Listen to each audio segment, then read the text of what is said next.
Hello, I have a really simple tip for the new triathlete. Quite honestly, I know a lot of people who've been in the sport for 3, 4 years and they've been riding along and they find that they get stuck in this one pace for riding and they ask me, hey, how can I become a faster cyclist?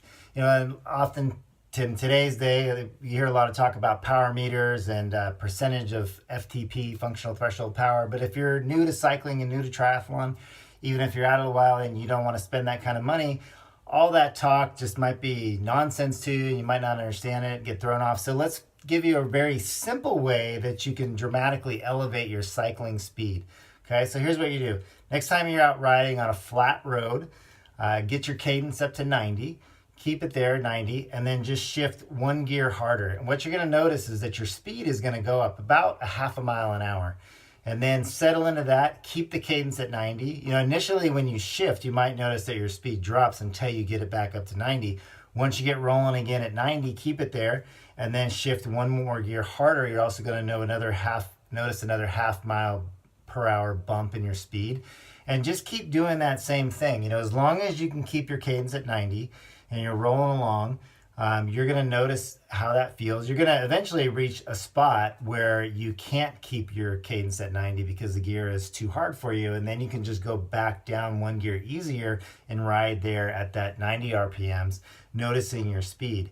For those of you who want to ride above 20 miles an hour, what you're going to need to do is you're going to need to get into the big chain ring. Again, flat road, just because, when you're going up, there's a little bit of resistance, so you're going to be riding slower than you normally would, or vice versa. If you're going downhill, you're going to have a little bit of that free speed. So it's best to notice this initially just on a flat road. So for those of you wanting to ride above 20 miles an hour, get in the big chain ring, flat road, get your cadence up to 90, shift one gear harder, and again, you'll notice that you go from 19.8 to 20.3.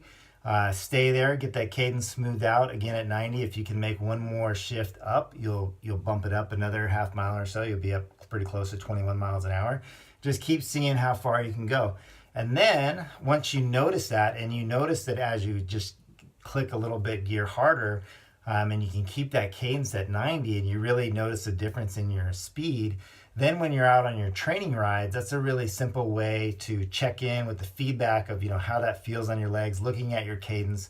So doing more of your riding at 90 RPM in a little bit harder gear, because it's going to force you initially, it's going to be a little bit uncomfortable physically because you're not used to it, and mentally, where you have to just kind of keep reminding yourself. You'll at first, what you'll notice is you're riding along and that cadence might drop down to 83 or 85, even though you're in that same gear. So ask yourself, can I pick my cadence up without shifting gears?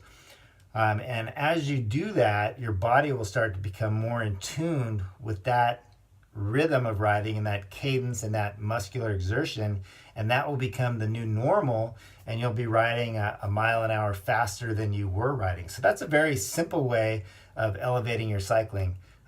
Give it a try. Let me know what you notice, and definitely put that into your workouts and into your training, and you'll be riding faster.